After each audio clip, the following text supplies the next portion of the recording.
Hello, everyone.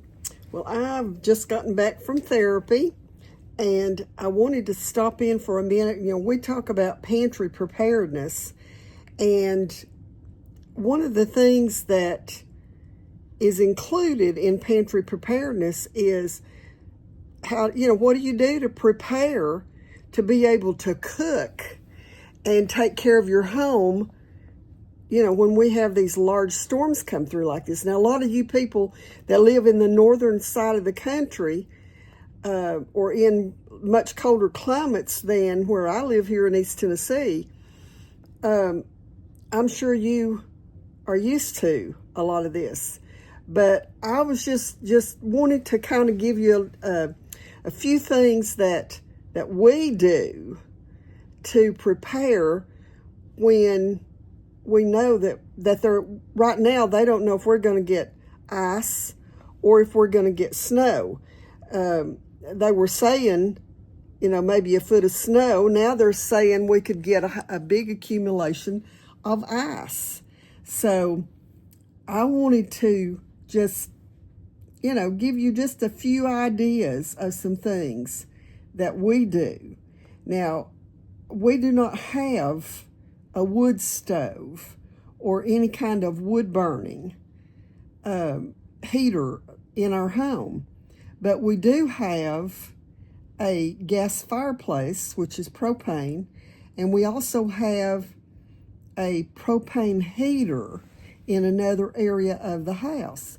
I also have a couple of little buddy heaters that we have the little bottles, and my husband has a way to refill those little bottles. So that's one of the ways that we have to be able to heat, or that's actually a couple of ways, I guess.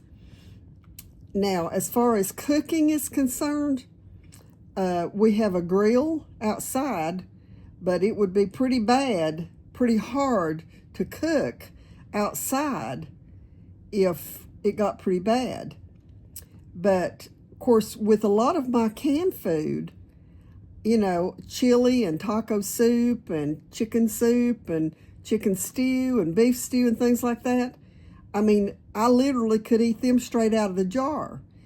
But I prefer them warm. So a couple of things that I have are the little burners like they use in restaurants that keep food warm. I've got a few of those, and I also have a cast iron thing, and I'll put a picture of that on here so you can see what that looks like. That you put tea candles in it, and you can set a pot on top of it and leave it for a few minutes, and you could have, hot water for coffee, or you could have, just set a pot on there to warm up a pot of, a jar of stew or soup or something like that. So this is the cast iron trivet that I mentioned. And you can see it holds 3 tea candles under it, and it's sturdy enough to hold a pot. I have had a solar generator and also a dual fuel generator. Now, if we had a long-term power outage, instead of using that dual fuel generator, I would use it to power my solar generators, because it would power them up a long time, and the solar generators will work more hours for the amount of fuel it would take. So that's something, if you have solar generators, that's something maybe you would want to think about. Another thing that we do is to make sure that all of our pipes in the house, of course, we've done this years ago, is to insulate our pipes real good. We've insulated under our house and all that. But we also open cabinet doors and leave the sinks dripping so that moving water does not freeze as fast as still water. So, make sure that do that. And of course, if you get a break in a line somewhere, of course, you would want to have the tools to be able to turn your water off. And then, of course, because I teach pantry preparedness, I also have plenty of water stocked. Not just drinking water, but I've bought those big cubes, I guess you would call them, that hold, so I think mine holds 7 gallon. And so I have some of those with water in them. Of course, I have distilled water because I have medical equipment that needs distilled water.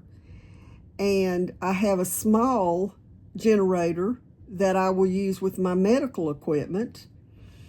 And then also, because of pantry preparedness, I have a manual can opener, because electric can openers are not going to work if the power goes out. And so you want to make sure that you've got something like that. We also have our vehicles filled with fuel, and if we had to, we could plug a generator into a vehicle to power it there, if we could not use the dual fuel generator. So, and then of course, as far as hygiene's concerned, I always keep plenty of wet wipes, baby wipes, that kind of stuff, and moist towelettes on hand, because where I live, we have well water. Well, if the power goes off, I'm not going to have access to that well. Of course, my husband tells me that he knows how. My husband did well drilling for 35 years, and so he tells me he knows how to get water out of that well without electricity. So I hope I don't ever have to challenge him on that. So, but anyway, and then of course, you got to have some water for cleaning. And so I've got separate water storage that I will put back for cleaning, or that I have put back for cleaning. So, those are just a handful of things. And then, leave a comment. Tell me what it is that you're doing.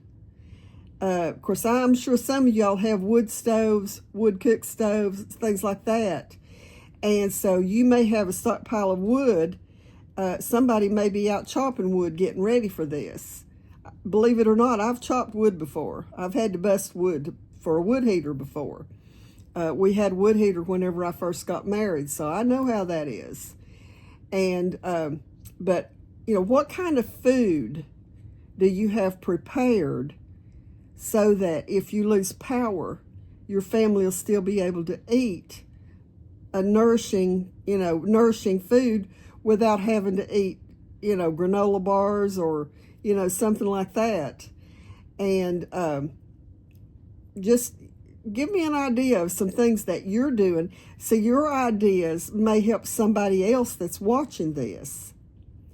And, do you have a supply of salt, de-icing salt for your walkways? Do you put chains? Are you in an area where you put chains on your tires so that you can still move about? I promise you, I don't plan to leave the house once, if it's ice and snow, I'm in for the duration. I'm not going anywhere, especially not in my vehicle. So, I've got everything in the house that I need to keep my refrigerator running, my freezer, and to be able to plug up a coffee pot, or to heat some water for some instant coffee, or to make a cup of tea. Just lots of stuff like that. You want to have things on hand that accommodate what your family likes. See, pantry preparedness is not a one-size-fits-all, because just to give you some examples, I don't eat fish, I don't eat seafood, so you won't find any of that in my pantry. You might find some cans of tuna, because my husband does like tuna salad occasionally. And you might find some salmon, because some of my family likes salmon patties. But you're not going to find a whole lot of that in my pantry. So your pantry has to fit your family. So anyway, leave me some comments to let me know what you're doing to prepare for this, or if this may not even going to be affect you. If you're down in Florida, of course, I know that the cold temperatures, I understand, are supposed to even go down close to Florida. And so, you may be having to protect some of your fruit trees, or I don't know a whole lot about growing fruit in Florida, but I have heard in the past that, that you have to build fires out in the orchard or whatever to keep the fruit from, getting frozen or whatever. So tell me what you're doing to prepare for this cold spell across your area. And so I'm hoping to be back probably tomorrow. I hope tomorrow. I have got cabbage to get pickled. And so that's coming. I know I've been saying that ever since I got hurt, seems like. But I did buy some cabbage yesterday. And so I am going to do a little bit of cabbage. And I know that my stockpile of white beans and bacon, and also my white bean chicken chili is gone. So I've got to do those. That's coming up. So anyway, until the next time, God bless you.